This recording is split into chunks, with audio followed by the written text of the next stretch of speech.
The first shot cracked through the frigid Berlin air like thunder. A fraction of a second later, the East German guard's head snapped backward, his body crumpling to the snow. Before the man hit the ground, Lieutenant Commander Mark Reeves was already adjusting his scope, tracking the second target through the untold 10x optic mounted atop his custom M40A1 sniper rifle. "Target down," whispered Master Chief William Carson, his breath forming clouds in the biting December cold of 1985. "Second guard at your 2 o'clock, 300 meters.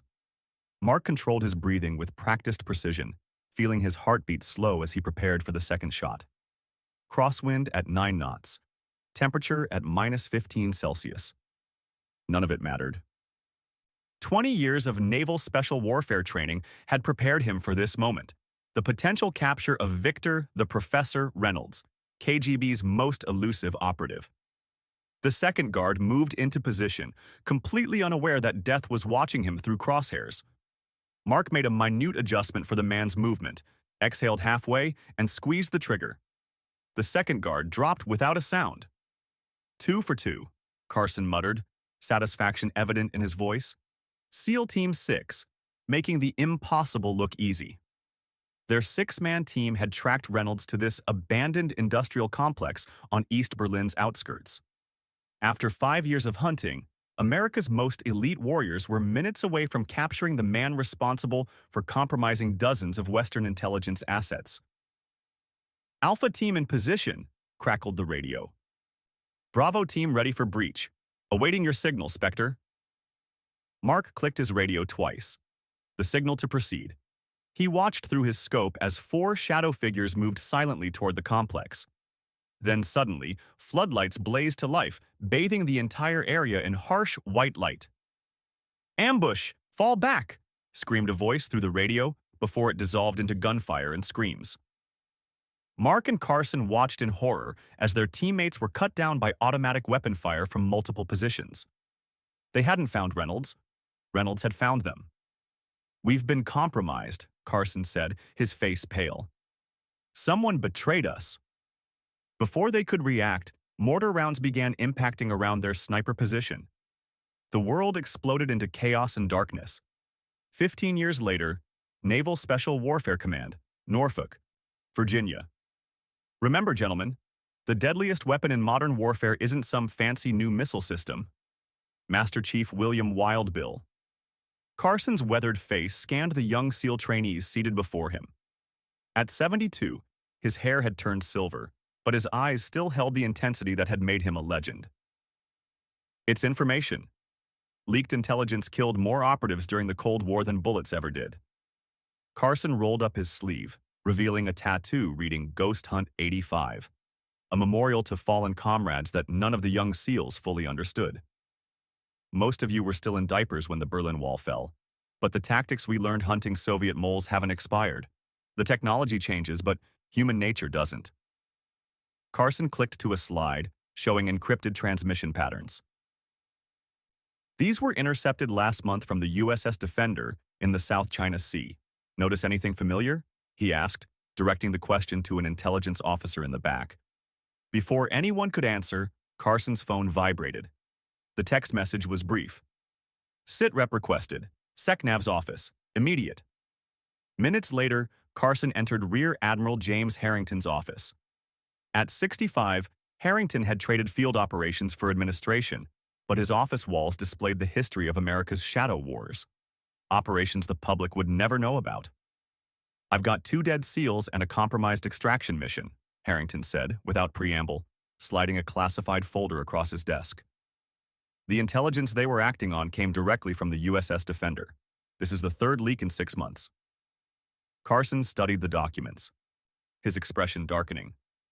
"These transmission signatures," he began. "I know," Harrington cut him off. "Department 16 methodology. Someone on that destroyer is using old KGB tradecraft, modified with modern tech, but the core structure is unmistakable." Carson's jaw tightened. "Reynolds." "Victor Reynolds is dead," Harrington replied, but his tone lacked conviction. "Died when the Soviet Union collapsed." "Did he?" Carson challenged, tapping the intelligence report. Or has he been running sleeper networks all these years, waiting for the right moment to activate them? Harrington sighed, leaning back in his chair. The question is, who's his asset on the Defender? We need someone on that ship, Bill. Someone who can identify the mole without triggering alarms. Carson stared at the Admiral, a dangerous idea forming. I have a candidate, the best I've ever trained in counterintelligence. Someone with the skills to identify KGB tradecraft and the physical capabilities to handle whatever comes next. Harrington raised an eyebrow. I'm listening. Lieutenant Morgan Reeves. The Admiral's face registered shock. Mark's daughter? Are you out of your mind? That connection alone is precisely why she's perfect, Carson interrupted. She has every motivation to find whoever is using Reynolds's methods.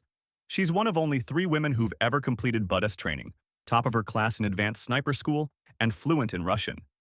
Most importantly, she's been personally trained by me in Cold War counterintelligence methods. Harrington's expression remained skeptical. It's too personal. Mark was her father.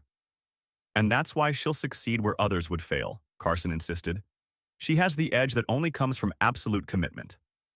The Admiral studied Carson for a long moment before sighing. Fine, briefer. But if this goes sideways, Bill, it's on you. Carson nodded, but as he turned to leave, Harrington added, And Bill? Does she know the truth about her father's death?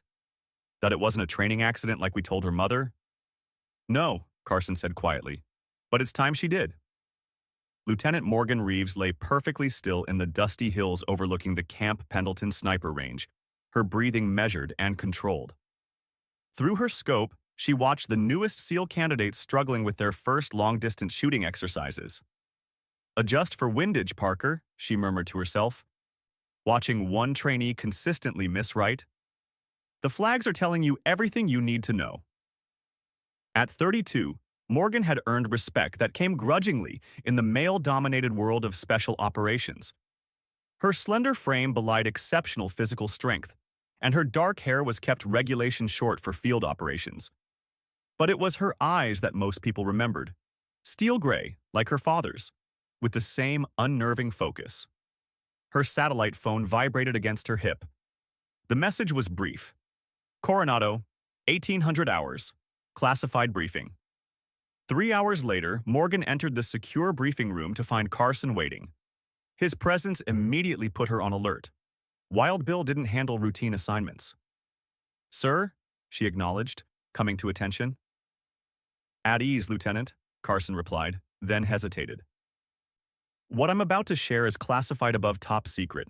But before we begin, there's something you need to know about your father. Morgan went still. My father died in a training accident. Helicopter crash during a night exercise. Carson shook his head slowly. That's what we told your mother. What we told everyone. He slid a photograph across the table. Her father in tactical gear with 5 other operators, standing in front of a concrete wall covered in German graffiti. Berlin, 1985. Your father led a SEAL Team 6 unit tasked with capturing a high-value KGB target codenamed The Professor. Real name, Victor Reynolds. Morgan stared at the photo, her world tilting. This mission, it wasn't a success, was it? No. The team was compromised, ambushed. Your father and 3 others were killed. Reynolds escaped. Carson's voice grew quieter. I survived only because I broke my leg 2 weeks before deployment. I should have been there. Morgan's mind raced, absorbing this new reality.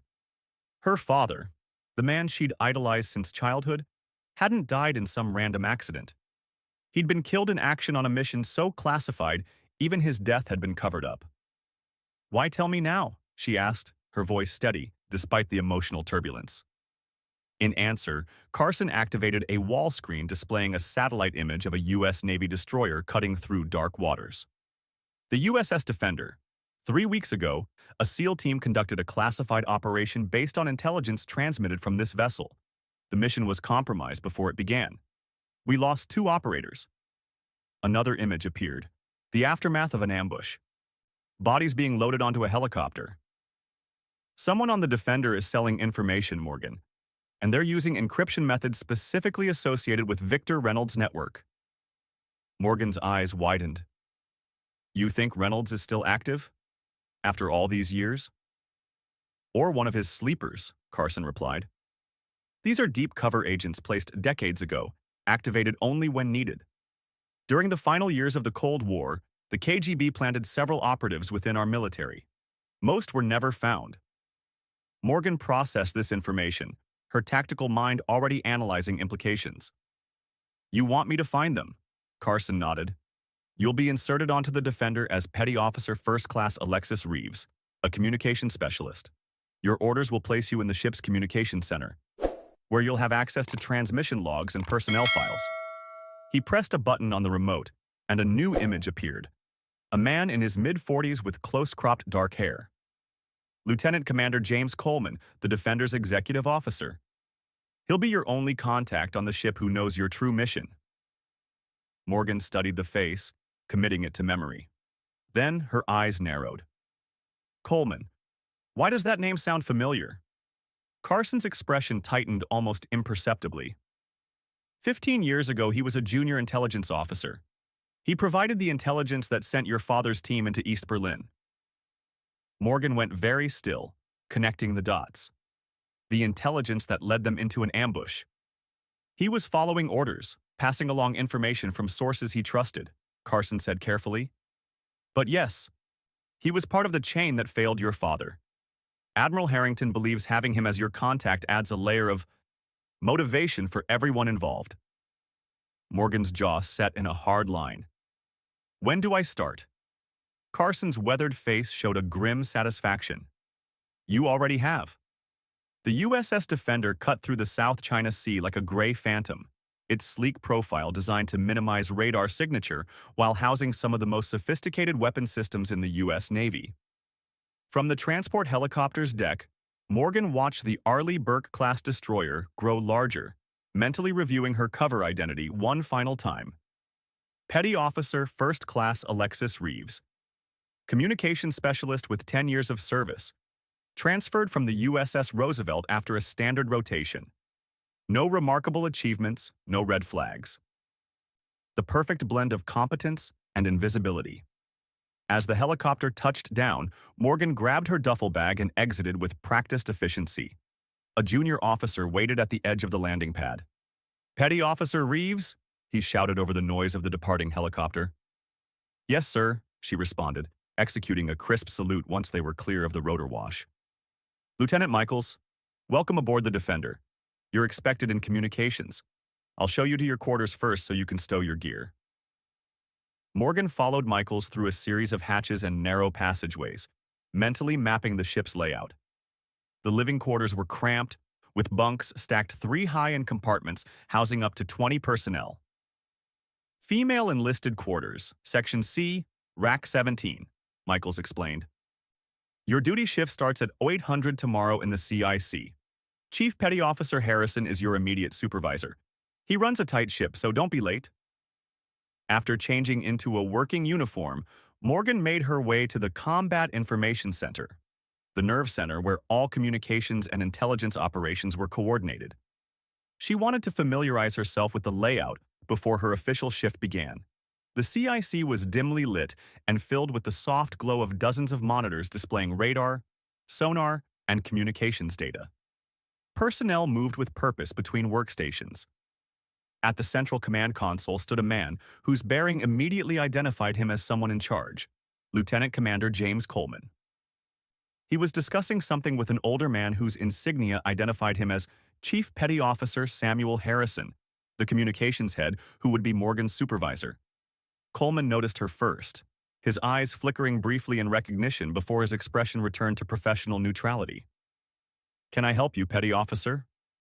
Petty Officer First Class Alexis Reeves, reporting early, sir, Morgan responded, coming to attention. I was assigned to begin communications duty tomorrow morning, but thought I'd familiarize myself with the CIC layout beforehand. Harrison turned to study her, his assessment coolly professional. Initiative. I like that. But in my communications section, we follow protocol. Protocol says you start at 800 tomorrow, not today. Understood, Chief, Morgan replied respectfully. I'll return at 0800 tomorrow. As she turned to leave, Coleman spoke again, Since you're here, petty officer, walk with me. I'd like to know more about your previous assignment on the Roosevelt. Once inside an empty briefing room, Coleman closed the door and performed a quick sweep for surveillance devices using a small electronic countermeasure unit. Only when satisfied did he turn to Morgan. Lieutenant Reeves, he acknowledged quietly. Admiral Harrington informed me of your mission parameters. I'm your support on this vessel. Whatever you need, within reason, I will provide. Morgan studied him carefully. This was the man who, 15 years earlier, had provided the intelligence that led her father's team into a deadly ambush. Was he merely an unwitting pawn then, or something more sinister? Thank you, Commander. I'll keep my requests minimal to maintain operational security. Coleman nodded. Chief Harrison will be a key figure given his position. His file shows service in East Germany in the late 1980s, though the details are heavily redacted. East Germany in the 1980s, exactly where and when Reynolds had been most active. Morgan filed this information away, careful not to show too much interest. One more thing, Coleman added as he moved toward the door. Trust is a luxury we can't afford in counterintelligence work. Verify everything, even information from supposed allies. The warning was clear, and it echoed Carson's earlier advice. Trust no one completely, not even Coleman himself. The next morning, Morgan reported to the CIC precisely at 0755. Harrison was already at his station reviewing communication logs from the night shift. Petty Officer Reeves reporting for duty, Chief, Morgan said, coming to attention beside his console. Harrison looked up, his expression unreadable. Reeves, yes. You'll be monitoring standard fleet communications on the secondary array. Mitchell will show you the protocols. For the next hour, a young petty officer walked her through the communication systems. It was basic information that Morgan already knew from her training, but she played the role of the competent but uninitiated newcomer. By midday, she was operating independently, monitoring fleet communications while observing the CIC's operations. Harrison checked on her progress several times, scrutiny that seemed routine but thorough. During one such check, Morgan noticed something unusual about his communication style. When issuing orders or explaining procedures, Harrison occasionally used phrasing that seemed oddly formal, with sentence structures that didn't quite match standard American English patterns. It reminded her of the speech patterns of native Russian speakers who had achieved fluency in English but still carried certain structural habits from their mother tongue. Later, during a lull in activity, Morgan discreetly accessed communication logs from the previous month. What she found was troubling. At regular intervals, typically during the midnight to 0400 shift, when monitoring was at its minimum, there were brief data bursts transmitted on frequencies normally used for routine status updates.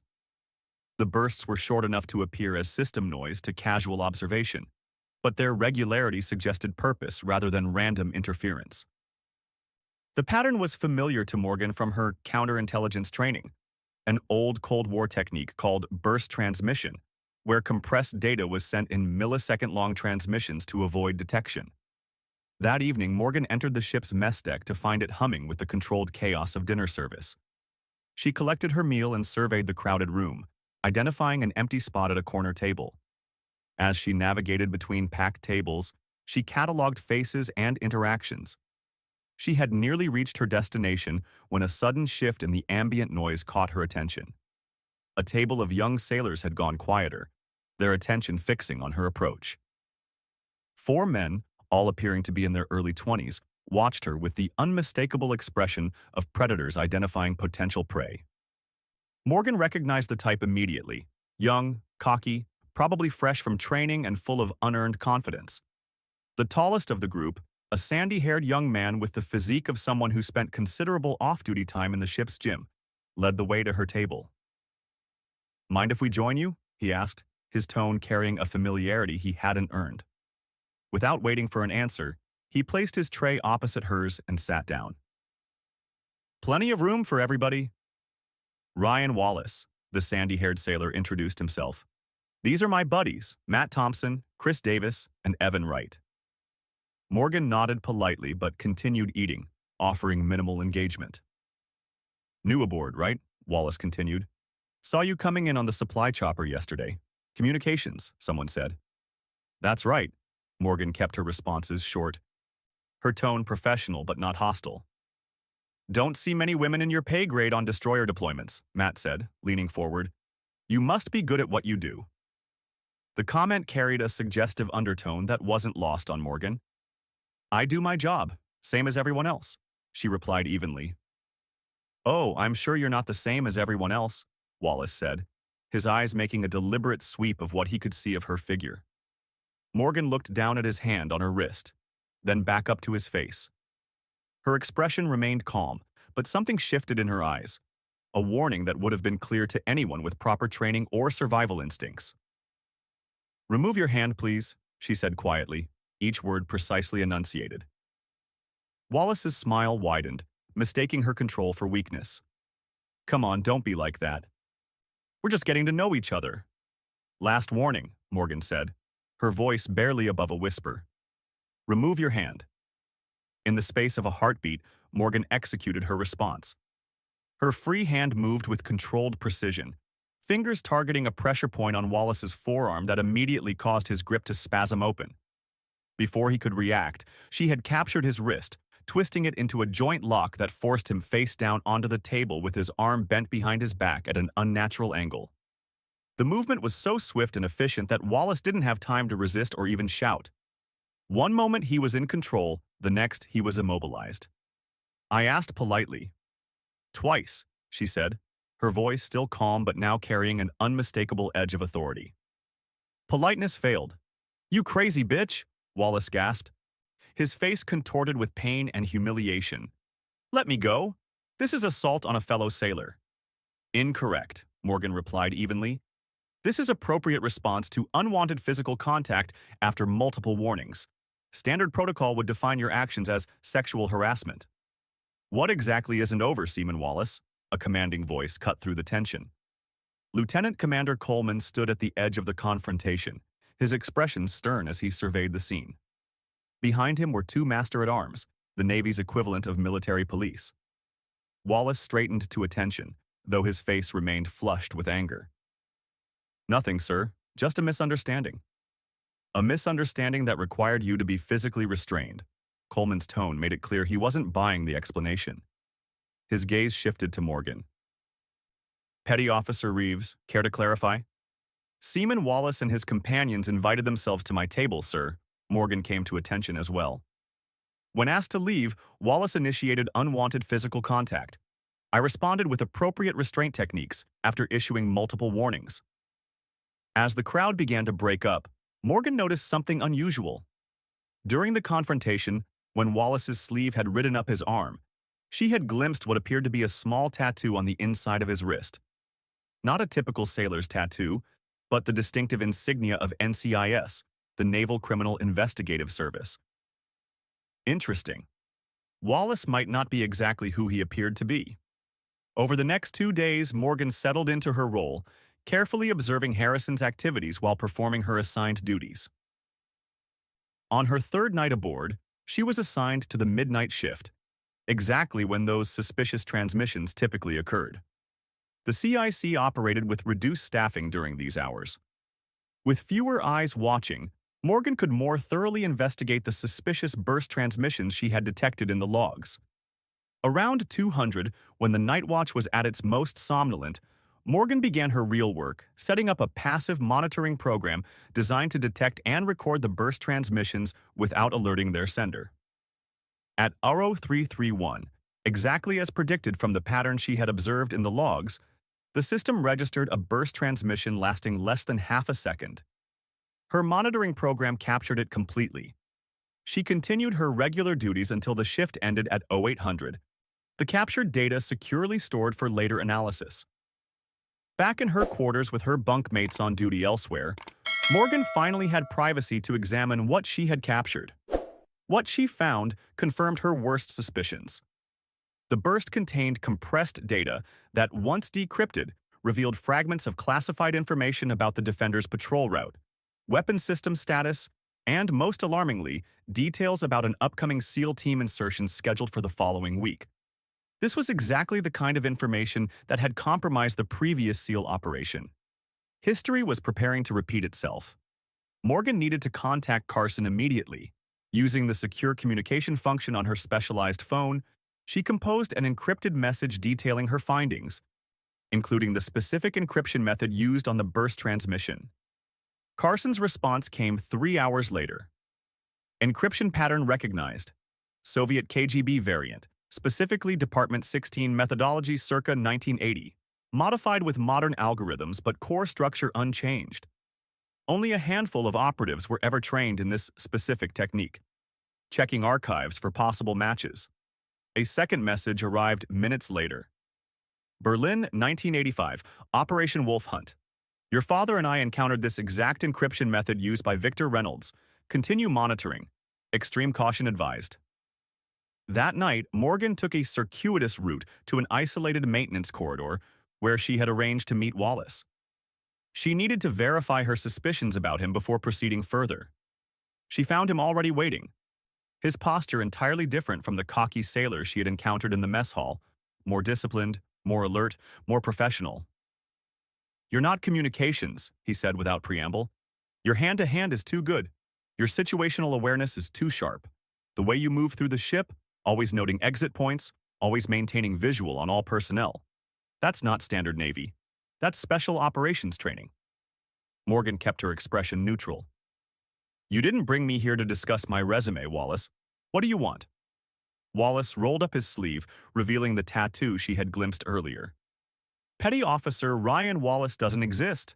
My real name is Lieutenant Daniel Hayes, Naval Criminal Investigative Service. I've been undercover aboard the Defender for 3 months investigating a security breach." "Prove it," she said simply. Hayes reached into his pocket and produced a small memory chip. "This contains my authentication codes and mission parameters encrypted with NCIS protocols." Morgan took the chip, her expression still revealing nothing. "Assuming what you're saying is true, why reveal yourself to me now?" "Because you're clearly not who you claim to be either, and I need to know if you're part of the problem or part of the solution," Hayes replied. "After our encounter in the mess hall, I ran a deep background check on Petty Officer Alexis Reeves. The service record exists, but it's too clean, too perfect." "So are you, apparently," Morgan countered. Hayes nodded, acknowledging the point. 3 months ago, a SEAL team was ambushed during an extraction operation. The intelligence they were acting on came directly from the Defender. 2 operators died. This matched what Morgan already knew, which lent credibility to Hayes' claim. "What led you to suspect Harrison?" she asked. "His background is suspicious. Service records show time in East Germany in the late 1980s, but details are heavily redacted. And he's always on duty or nearby when the unauthorized transmissions occur." Morgan made a decision. Hayes' information aligned too closely with her own findings to be coincidental. "I've identified the encryption method used in the burst transmissions," she said. "It's a KGB Department 16 variant specifically associated with an operative code named the Professor. Does that name mean anything to you?" Hayes' expression shifted. A flash of recognition quickly controlled. Victor Reynolds, one of the most effective KGB penetration specialists during the Cold War. Rumored to have placed dozens of sleeper agents throughout NATO forces before disappearing in the late 1980s. "He didn't disappear," Morgan said, the words bitter in her mouth. "He was nearly captured in Berlin in 1985, but someone warned him. 4 Navy SEALs died in the resulting ambush." Hayes studied her face, seeming to reach a conclusion. "This is personal for you, isn't it? Someone you knew was involved in that operation." Morgan didn't confirm or deny, instead changing the subject. "If Harrison is one of Reynolds' sleepers, he's been dormant for decades. Why activate now? What's the objective?" "That's what worries me," Hayes replied. "The information being transmitted isn't random. It's specifically focused on SEAL team movements and advanced weapon systems. Something big is being planned." 3 days later, as Morgan was returning from her shift in the CIC, General Quarters' alarm suddenly blared throughout the ship. General Quarters, all hands man your battle stations. This is not a drill. Repeat, this is not a drill." Morgan moved immediately, heading for her assigned battle station in the CIC. As she ran through the corridors, joining other sailors responding to the alarm, She felt the ship's engines increase power, the deck vibrating beneath her feet as the Defender accelerated. In the CIC, organized chaos reigned as personnel rushed to their stations. Captain Thomas, the ship's commanding officer, stood at the central command position with Coleman beside him. Harrison was at his communications console, coordinating with other stations. Sonar contact bearing 175, range 12,000 yards and closing, reported the sonar operator. Profile matches Russian Akula-class submarine. Weapons status, ordered Captain Thomas, his voice calm despite the tension filling the CIC. All systems online, Captain, came the immediate response from the weapons officer. Aegis combat system ready, torpedo countermeasures standing by. Morgan took her position at the secondary communications array, monitoring fleet channels while assessing the situation. A Russian submarine operating this aggressively near a U.S. Navy destroyer was highly unusual and potentially connected to the intelligence breaches she was investigating. Communications. Send immediate alert to 7th Fleet Command, Captain Thomas ordered. Include all tracking data on the contact. Aye, Captain, Harrison responded, his fingers moving over his console with practiced efficiency. But Morgan noticed something odd. A subtle delay in his movements, a fractional hesitation before executing the command. Using her peripheral vision, Morgan observed Harrison's actions more closely while maintaining her own duties. His hands moved across his console in the expected pattern for sending the alert, but a small indicator light that should have confirmed transmission remained dark for several seconds longer than normal procedure would dictate. Message sent, Captain, Harrison reported, awaiting acknowledgement from Fleet Command. As the crisis with the submarine continued to unfold, Morgan noticed Harrison executing a series of keystrokes that didn't match the standard protocol for broadcasting warnings. Instead, the pattern resembled the command sequence for transmitting encrypted data. In that moment, Morgan understood what was happening. The submarine wasn't acting independently. It was responding to information transmitted from the Defender, and Harrison was using the crisis as cover to send additional data. Using the emergency situation as cover, Morgan adjusted her communications monitoring pattern to include a specific frequency that she and Hayes had established as an emergency channel. She transmitted a brief coded message. Fox and Henhouse. Active transmission in progress. Across the CIC, she saw Hayes at his station stiffen slightly as he received the message. Their eyes met for a fraction of a second. An entire conversation passing between them in that brief glance. The crisis continued for another 20 tense minutes before the Russian submarine finally turned away and increased depth, withdrawing from the area. As operations began returning to normal, Morgan noticed Harrison watching her from across the CIC. Their eyes met briefly, and something in his gaze made her blood run cold. It wasn't suspicion or hostility. It was recognition, as if he had just confirmed something he had long suspected. Harrison turned away, resuming his duties as if nothing had happened. But in that brief exchange, Morgan had seen behind the mask to the calculating intelligence beneath.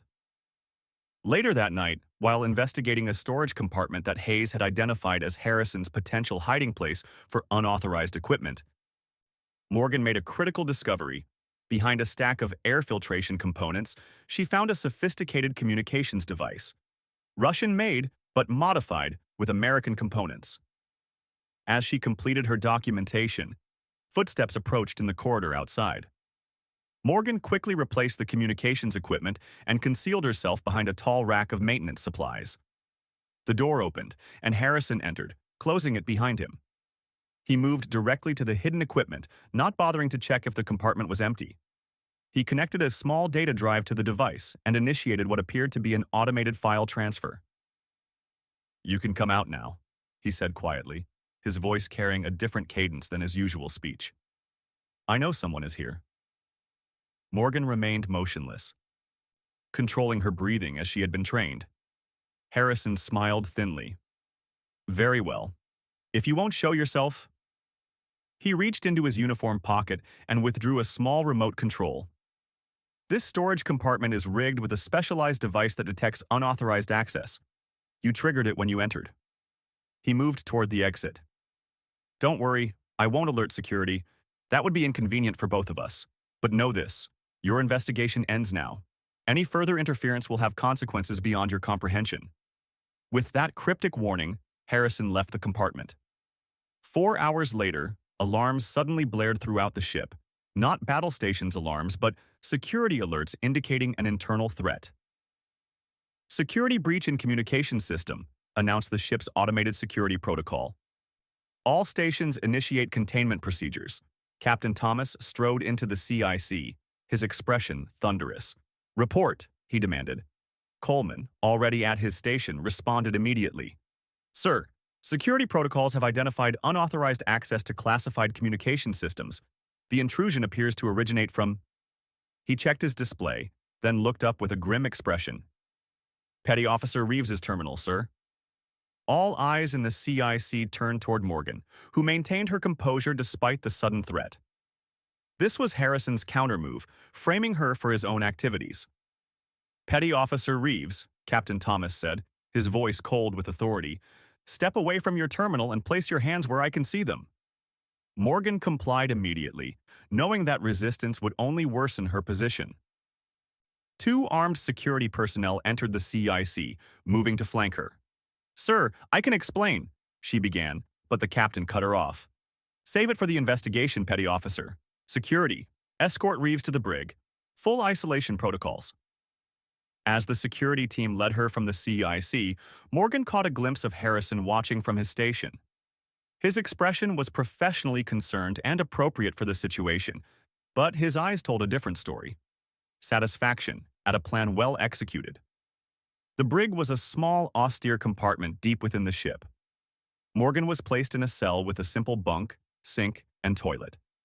The security personnel conducted a thorough search, confiscating her specialized phone and other equipment before leaving her alone, the cell door locking with a definitive clang. Hours later, the brig's outer door opened, admitting not Coleman as she expected, but Harrison himself, accompanied by 2 armed security personnel. Petty Officer Reeves, he said formally, as Chief of Communications, I've been asked to assess the extent of your breach into our systems. These security personnel will escort you to a secure interrogation room where we can speak more comprehensively. The implied threat was clear. Harrison had maneuvered to get her alone, away from the relative safety of the brig where her interactions would be monitored and recorded. Where is Lieutenant Commander Coleman? Morgan asked, rising from the bunk. He's handling my case. The XO has been called to the bridge, Harrison replied smoothly. Captain's orders. It was a lie, but the security personnel seemed to accept it without question. They unlocked her cell, one taking position behind her while the other stood ready. Harrison led them from the brig, but instead of heading toward the standard interrogation rooms near the security office, he directed them down toward the lower decks, away from the high traffic areas.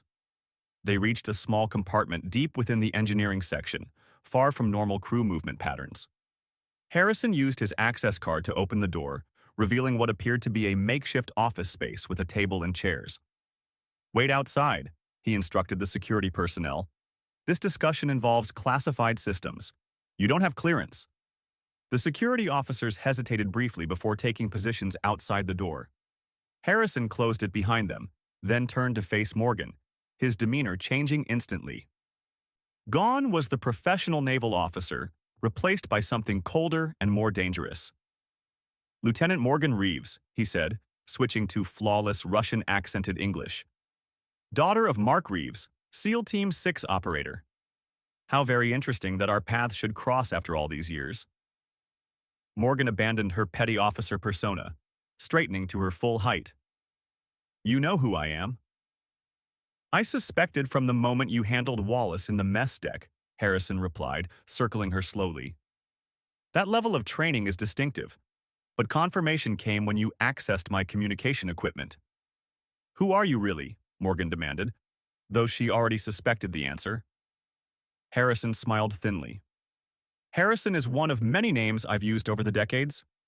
I was born Michael Reynolds, son of Victor Reynolds, the man you know as the Professor. The revelation confirmed Morgan's worst fears. Not just a sleeper agent trained by Reynolds, but his son, a second-generation deep-cover operative placed within the U.S. Navy decades ago. Your father orchestrated the ambush that killed my father, Morgan said, keeping her voice steady despite the emotions churning beneath the surface. Yes, one of his most successful operations, Michael spoke with obvious pride. Your father's team came very close to capturing mine in Berlin. Too close. And now you're continuing his work, Morgan concluded. The submarine incident, the compromised SEAL operations, they're all part of something bigger. Much bigger, Michael confirmed. My father spent decades placing operatives throughout NATO forces. Some, like me, were trained from childhood. Others were recruited, turned by ideology or money or blackmail. Most remained dormant after the Soviet collapse, waiting for activation. Why now? Morgan asked, playing for time while assessing potential escape routes. Because the moment is right, Michael replied. The political climate, the strategic positioning, the technological vulnerabilities, all aligned perfectly for what we've planned. Which is? Morgan prompted. Michael smiled again, but there was no warmth in it. A systematic compromise of NATO's nuclear security protocols, beginning with the convoy passing through these waters next week. He moved closer. My father would have appreciated the symmetry, the daughter of Mark Reeves eliminated by Reynolds' son, history repeating itself. History rarely repeats exactly, Morgan replied, shifting her weight subtly in preparation for what was coming.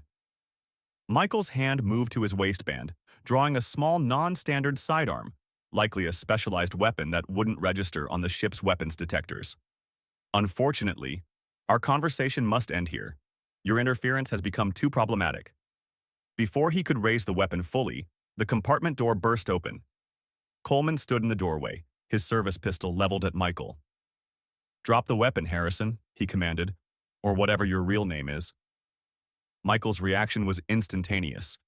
Instead of surrendering, he lunged toward Morgan, attempting to use her as a shield. But she was ready. Years of close-quarters combat training took over as Morgan pivoted, deflecting Michael's grasping arm while simultaneously striking at his weapon hand. The gun discharged, the bullet embedding itself in the bulkhead as Morgan and Michael grappled.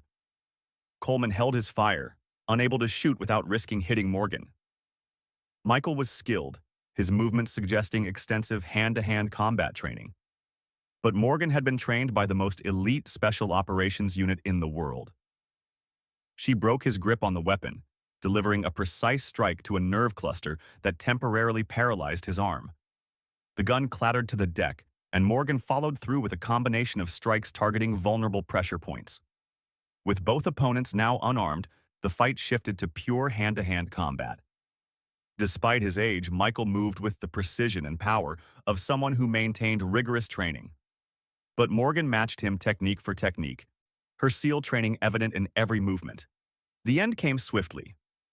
Michael attempted a sophisticated takedown, but Morgan countered with a move that used his own momentum against him, driving him face-first into the bulkhead with controlled force. Before he could recover, she had him pinned, his arm twisted behind his back in a restraint hold that rendered him immobile. "Secure him," Coleman ordered, moving in with restraints. As they took custody of Michael, Morgan noticed a photograph that had fallen from his pocket during the struggle. An old KGB identification photo of Victor Reynolds, standing next to a much younger William Carson. Her blood ran cold at the implication. 2 days later, Morgan stood in Admiral Harrington's secure briefing room at Naval Station Norfolk. Present were Captain Thomas, Coleman, Hayes, and Carson himself. "First, let me commend you all on the capture of Michael Reynolds," Harrington began. "His interrogation has already yielded critical intelligence about the sleeper network his father established." "How extensive is it?" Captain Thomas asked. "More extensive than we initially believed," Harrington replied grimly. "Preliminary analysis suggests sleeper agents in at least 5 NATO navies, including potentially a dozen within our own fleet." "And the convoy?" Coleman inquired. "The convoy has been rerouted and additional security measures implemented," Harrington assured them. But that was only one objective in a much larger operation. Victor Reynolds positioned assets decades ago for coordinated activation when specific geopolitical conditions aligned. Morgan had remained silent until now, her gaze fixed on Carson. "There's something else we need to discuss," she said quietly, sliding the photograph she had recovered across the table. Carson and Reynolds together in East Berlin, 1984. The room went silent. Carson stared at the photo, his weathered face unreadable. "Would you like to explain this, Master Chief?" Harrington asked, his voice dangerously soft. Carson looked up, meeting Morgan's eyes first, then Harrington's. "It's not what you think, Admiral." "Then what is it exactly?" Morgan demanded. "Because from where I'm sitting, it looks like you've been working with Reynolds for decades. Was it you who betrayed my father's mission in 1985? Carson's eyes closed briefly, a man carrying an impossible weight. "Yes," he admitted finally, "but not for the reasons you think. I lost faith in what we were doing after Vietnam," he continued. "Watched good men die for politics and lies. The KGB approached me in '77. At first, I just passed low-level intelligence, nothing that would endanger American lives. But that changed," Coleman said, his tone flat. "Reynolds had something on me by '84, threatened my family. I was in too deep to get out. When your father's team was tasked with capturing him in Berlin, I had no choice." Carson's voice faltered. "You betrayed your brothers," Morgan's voice was ice. "Men who trusted you with their lives." "Your father knew," Carson said quietly, the revelation landing like a physical blow. "A week before the mission, he confronted me. Said he'd found evidence of a leak, traced it back to me. But instead of reporting me, he offered me a chance to turn myself in." "Why didn't you take it?" Harrington asked. "Fear. Cowardice," Carson admitted. "I contacted Reynolds instead, warned him about the mission. I never wanted anyone to die, just for the operation to fail. Reynolds had other plans." Morgan stared at the man who had been like a second father to her, who had trained her, mentored her, shaped her career. The betrayal was almost incomprehensible. "You've been using me," she realized. "This mission to the Defender, you knew exactly what I'd find because you've been in contact with Reynolds all along." Carson shook his head. "No, I broke contact after Berlin. What I told you about the encryption signatures was true. When we detected them again after all these years, I knew Reynolds was active. I wanted to stop him, to make amends." "By sending Mark's daughter into danger?" Coleman asked incredulously. "By giving her the chance to finish what her father started," Carson countered, "and to give me the redemption I don't deserve." Harrington nodded to the Marine guards at the door. "William Carson, you're under arrest for espionage and treason against the United States." As the Marines took Carson into custody, he locked eyes with Morgan one last time. "Your father would be proud of you. He was a better man than I ever was. Remember that, not how he died." After Carson was led away, Harrington turned to Morgan. "Lieutenant Reeves, your mission aboard the Defender has officially concluded, but we're offering you a new assignment, leading a specialized task force to identify and neutralize Reynolds' remaining sleeper agents before they can be activated." Morgan looked at Hayes and Coleman, who had both already nodded their agreement to join her team.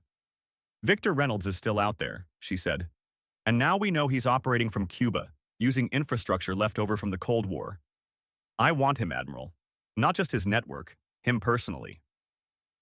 Harrington nodded, understanding the request went beyond professional duty into personal vendetta. "Find him. End this. For your father and for every operator who's died because of Reynolds' network." As Morgan left the briefing room, she felt a strange sense of clarity. The mission that had begun as a counterintelligence operation had become something more profound, a reckoning with the past, with betrayal, with the ghosts of the Cold War that refused to rest. Somewhere in Cuba, Victor Reynolds was watching, planning, adapting. But now, for the first time in decades, he was facing an adversary who understood his methods and had personal motivation to see him brought to justice. The helicopter lifted off from Norfolk Naval Station, carrying Morgan and her newly formed team toward their first target, a suspected Reynolds operative in Miami with connections to Cuba. For Morgan Reeves, naval special operator and daughter of a fallen warrior, the hunt for the last ghost of the Cold War had begun. And this time, she wouldn't stop until Reynolds' legacy was dismantled completely. The circle was closing, the past and present converging toward a resolution decades in the making. As America's eastern seaboard faded from view behind them, Morgan turned her attention forward, toward the challenges that lay ahead. The Shadow War continued.